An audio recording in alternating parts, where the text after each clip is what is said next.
Hello everybody, here's a little video guide with what to do when you first turn on your Amazon Fire Stick or Fire TV box. Yours might look slightly different as we go through the various screens, but the processes are all the same. I'll play about with mine, I've customized it a little bit, but as I say, all the processes are the same. And also apologies for the shaky camera work. I haven't got a tripod now, just bounced on my knee. So basically, when you turn the stick or the box on for the first time, you'll get a little screen like this. First thing we need to do is connect to your internet.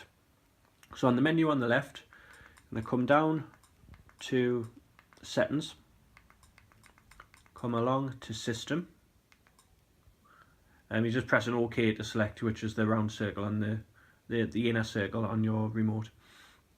Then come down to Network, and it will bring up a list of the available networks in your area. Select yours, it'll ask for your password and press connect. Once it says connected, on the back, which the little arrow button on your remote, press the back button. Want to come back one space to applications,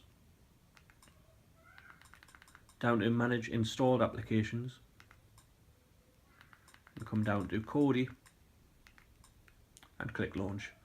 Now there's a lot of different programs on here and apps like Netflix and things, but you don't really need them because everything that's on the likes of Netflix and Amazon Prime are all on Kodi, subscription free. And this is what you're paying the money for the device basically. So when Kodi loads up, the picture on the background of yours might be different, probably will be different. I've only just added this background on today, but you'll have all your categories along the bottom of the screen there: live TV, sport, on demand, favourites, maintenance, settings, shutdown.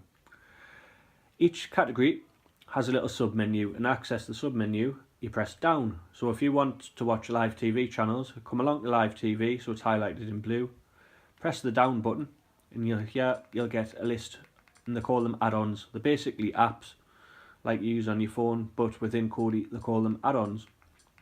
There's a load of different add-ons for each category. The nature of internet streaming, links do occasionally go down, but there's quite a few on there for each category, so you'll never sort of be stuck with nothing. As you use the device, as you get used to Kodi, you'll get familiar with where to look for different content, which add-ons work best for you. It's personal preference really. Just have a little play about and explore and see which ones you prefer. But any add-on you come into, I've just clicked on the BBC one here, and you just get a list of channels.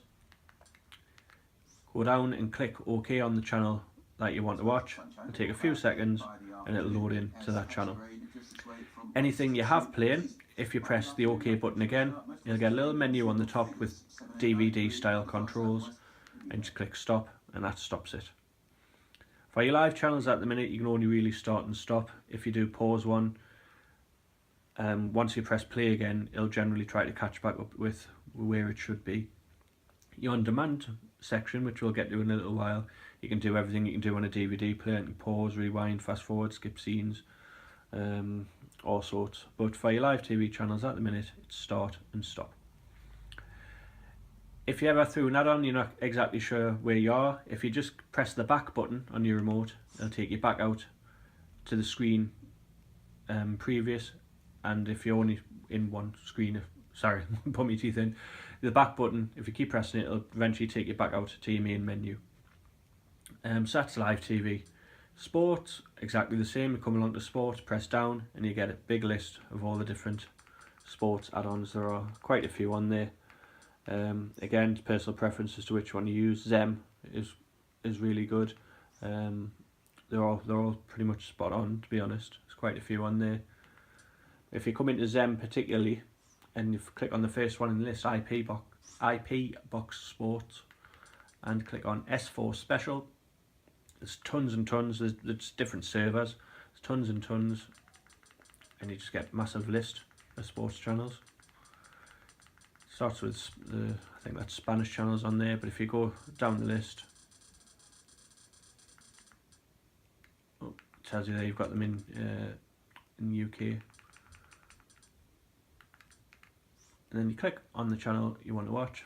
It'll take a few seconds again, and then it'll load to that channel. And that's your Sky Sports one there, and it'll just play away.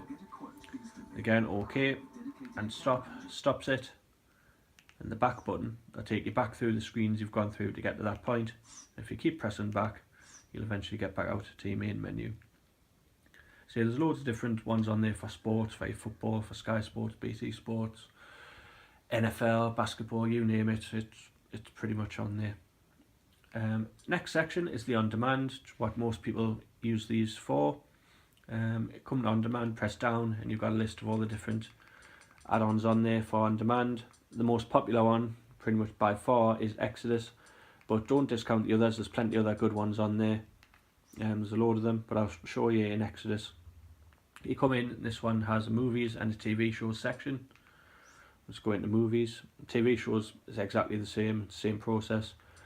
We've got a load of different categories. Basically, if you're not sure what you want to watch, you can click on like the genres and then action, and you'll just get page after page after page of action films, or comedy if you click on the comedy section, and so on. And there's about 40 items per page. Come to the bottom of each page, click on next page, and you get another 40 and another 40 and another 40, and so on. You click on the film that you want to watch, and it'll take a few seconds. This is a fresh setup I've just reinstalled on this device, so it does take a few seconds the first few times you load something, but the more you use it, the faster it'll get.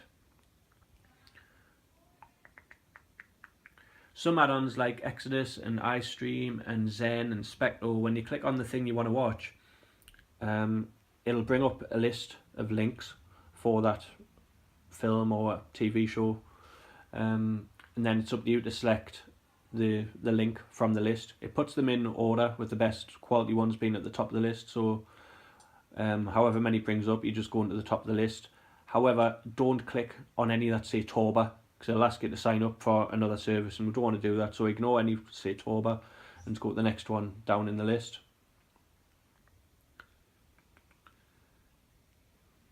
And it'll take a couple of seconds and it'll load in to your film or TV show.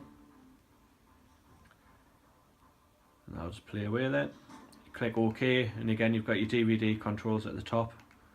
You can pause, rewind, fast forward, skip scenes. If you have paused it, and you've been away to make a cup of tea or what have you, and you come back and you press play, that menu will stay on, but all you need to do to get rid of it is press the back button once, and then you're back to your full screen. OK and stops the film or TV show, and the back button will take you back out through the screens you've gone through.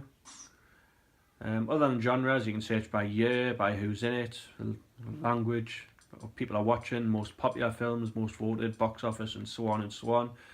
If there's a certain thing you've got in mind that you want to look for, you can click on search, type in the name of the film you want to watch or TV show, press done, and it'll bring it up for you.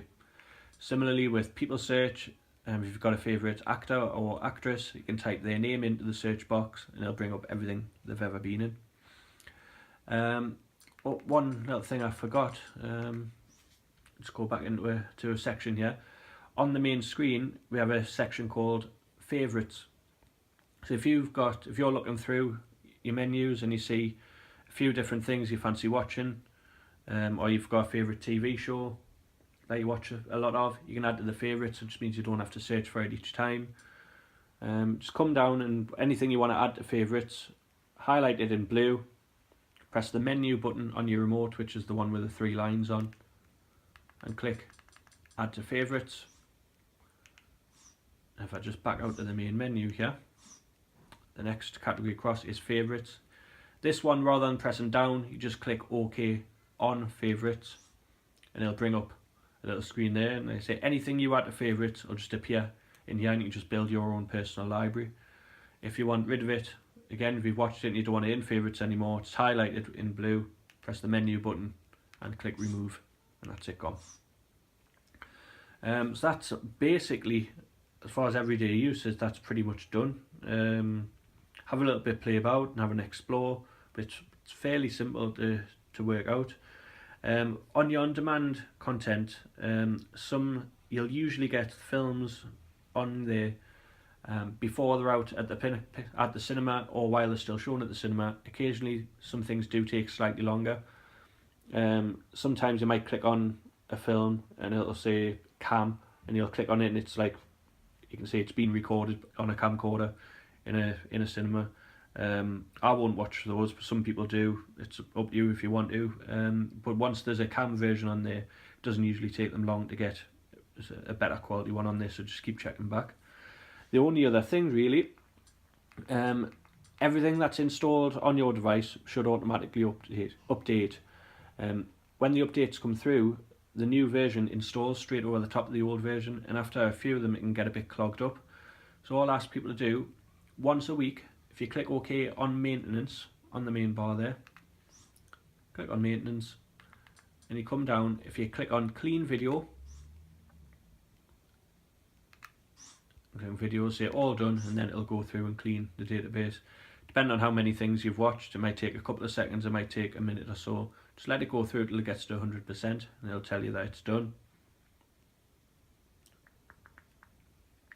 And then the only other thing is these two here. Delete my cache. Delete cache, yes, and then OK, and delete packages.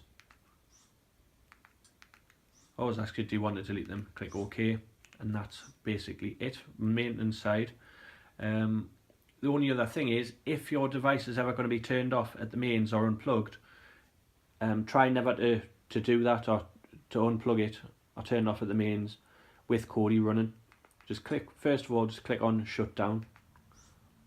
It'll take a few seconds and it'll exit out of Kodi. It's not guaranteed to spit its stuff out, but it does sometimes do that if you turn it off with Kodi running.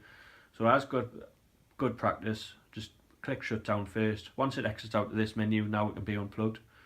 And that is basically it. Once you plug your device back in, it'll start off again from this menu, and it's just the same process to get into Kodi. Down to settings, along to applications, manage installed applications, Kodi, and launch. And as I say, that's pretty much it. Have a bit of play about and enjoy it. If you've got any questions, send us a message. Cheers now.